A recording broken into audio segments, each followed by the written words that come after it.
جامع ترمذی کی ایک حدیث مبارکہ ہے، حضرت عبداللہ بن عباس رضی اللہ تعالیٰ عنہ آپ اس حدیث پاک کو روایت فرماتے ہیں۔ آپ ارشاد فرماتے ہیں کہ آقا کریم صلی اللہ علیہ وآلہ وسلم کی بارگاہ میں ایک اعرابی آیا۔ وہ عرض کرتا ہے کہ اے اللہ کے نبی، میں یہ کیسے یقین کر لوں کہ آپ اللہ کے نبی ہیں؟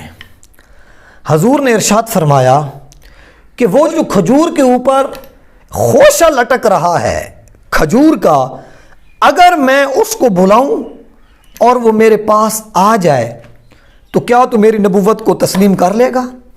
وہ شخص عرض کرتا ہے جی یا رسول اللہ، میں تسلیم کر لوں گا۔ حضور نے کھجور کے اوپر اس لٹکتے ہوئے کھجوروں کے خوشے کو بلایا۔ اللہ اکبر۔ معزز سامعین، جب حضور نے اس کو بلایا تو وہ خوشہ اپنی جگہ سے ٹوٹتا ہے، ٹوٹ کے نیچے آتا ہے، نیچے آ کے اللہ کی محبوب کی بارگاہ میں حاضر ہوتا ہے۔ حضور اس حکم فرماتے ہیں کہ دوبارہ واپس چلا جا۔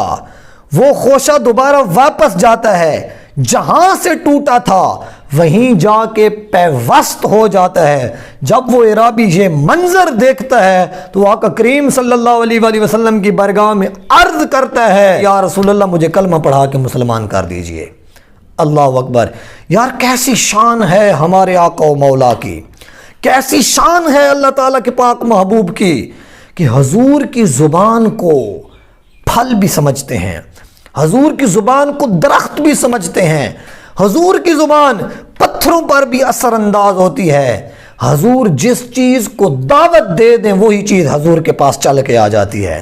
حضرت علی ارشاد فرماتے ہیں کہ میں ایک دن حضور کے ساتھ تھا، کوئی ایسا درخت اور کوئی ایسا پتھر میں نے نہیں دیکھا کہ جس کے پاس سے حضور گزرتے ہوں اور وہ حضور پر سلام نہ پیش کرتا ہو۔ اور حضور کے ایک حدیث مبارکہ ہے کہ میں آج بھی اس پتھر کو جانتا ہوں جو بعثت سے پہلے میں محمد پہ سلام بھیجتا تھا۔ اللہ اکبر۔ تو اے لوگو، ہمارے آقا کریم صلی اللہ علیہ وآلہ وسلم کو اللہ تعالیٰ نے ایسی اعزازی شان سے نوازا تھا، تو ہم کیوں آج اتنے جو ہے نا وہ غافل ہو کے بیٹھے ہیں، دنیا داری میں اتنے مگن ہو چکے ہیں، دنیا داری میں اتنے کھو چکے ہیں کہ آج ہمیں اللہ اور اللہ کے رسول کے پیغام کو سننے کی بھی فرصت نہیں ہے، سننے کا بھی وقت نہیں ہے۔ دنیا کے تمام معاملات کو ہم دیکھ رہے ہیں، اگر ہم نہیں دیکھ رہے تو اللہ اور اللہ کے رسول کے پیغام کو نہیں دیکھ رہے، ان کی جو ہمیں درس دیا ہوا ہے ہم اس کو نہیں سمجھ رہے۔ اے لوگو، دنیا داری کے ساتھ ساتھ اللہ اور اس کے رسول کی طرف بھی قدم بڑھاؤ۔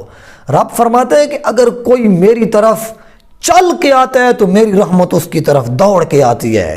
تو آؤ اپنے آپ کو رب کی رحمت میں لے آؤ، آؤ اپنے آپ کو حضور کے بارگاہ میں لے کے آئیں، اپنے آپ کو عاجز بندہ بنائیں اور اس طرح اس کی بارگاہ میں اپنے آپ کو ہم پیش کریں کہ جیسے ایک گنہگار اور عاجز بندہ ہوتا ہے، تاکہ رب کی رحمت ہمارے اوپر اترے اور اللہ تعالیٰ اپنے محبوب کے تصدق ہمارے لیے دنیا کو بھی آسان فرما دے اور ہمارے لیے آخرت کو بھی آسان فرما دے۔